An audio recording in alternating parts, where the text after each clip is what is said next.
Hit Radio, l'essentiel de l'actualité.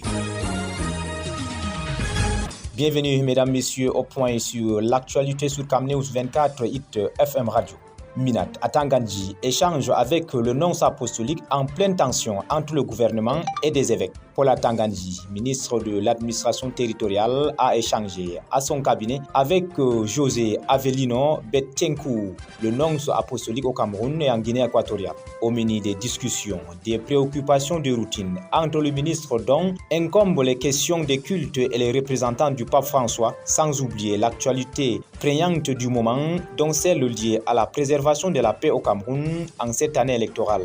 Selon le compte rendu de la séance, l'archevêque José Avelino Bettencourt a d'ailleurs souligné à propos que les relations entre le Cameroun et le Vatican sont excellentes en citant par exemple la célébration des 10 ans de l'accord cadre entre le pays de Paul Biya et le Vatican qui ont eu lieu dernièrement en présence de l'envoyé du Saint-Père, l'archevêque Paul Richard Galachke. Pour sa part, le membre du gouvernement a souligné les bons rapports qui ont toujours existé entre le Vatican et le Cameroun, manifestés par les importantes visites des pages Jean-Paul II et Benoît XVI à Yaoundé, ce qui témoigne à suffisance de l'excellence des relations entre les deux États. Carte sanitaire, les Lamibé de Kaélé saluent l'engagement du ministre de la Santé publique. Les Lamibé, dont ceux de Boboyo, Lara, Douroumou et Kaélé, ont souligné l'impact positif des actions du ministre de la Santé publique, le docteur Malachi Manauda, notamment sa disponibilité et son implication personnelle dans la création et la construction des infrastructures sanitaires dans leurs différentes localités. Pour ces derniers, le leadership du ministre est à saluer, un modèle à suivre pour la réussite de la population du président de la République, celle d'améliorer les conditions de vie des communautés. Reconnaissant cette marque de gratitude, le docteur Malachi Manauda, très honoré, a réaffirmé son engagement à œuvrer davantage pour le bien-être de la population. Cette rencontre confirme l'engagement du MinSanté à œuvrer pour le bien-être de la population grâce à une approche proactive et une écoute continue.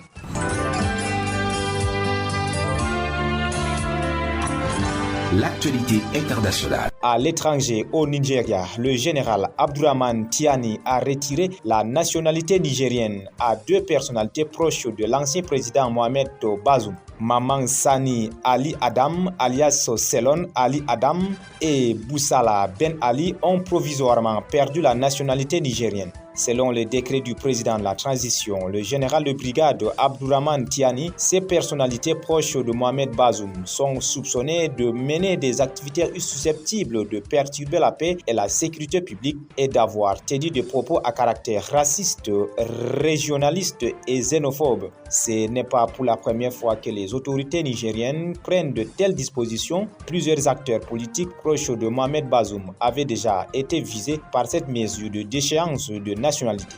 Depuis le coup d'État de juillet 2023, les nouvelles autorités nigériennes ont serré la vis autour des caciques et proches du régime déchu. Prolongation de la transition en Guinée. Les États-Unis mettent la pression sur Mamadi Doumbouya après avoir pris le pouvoir par coup d'État en 2021 en renversant Alpha Condé. Mamadi Doumbouya avait promis de rendre le pouvoir aux civils après les élections libres, démocratiques et transparentes. Près de 3 ans après son arrivée au pouvoir, le dirigeant guinéen n'a pas pu tenir sa promesse à la date du 31 décembre 2024. À l'expiration de ces délais, la société civile et l'opposition ont formé un front commun pour s'opposer au régime civilo-militaire à la tête du pays. De son côté, les États-Unis ont mis la pression sur les autorités exigeant un chronogramme de transition clair. Cette sortie intervient au lendemain d'une manifestation de l'opposition à Conakry pour exiger la fin de la transition et le départ du général Mamadi Doumbouya du pouvoir. Les forces vives du Guinée ont déclaré ne plus reconnaître le président de la transition à partir du 31 décembre 2024. Voilà, mesdames, messieurs, c'est la fin de ce point sur l'actualité sur Camnews 24 Hit FM Radio depuis Garoua. Merci pour votre aimable écoute et bon week-end. Hit Radio, une info d'avance.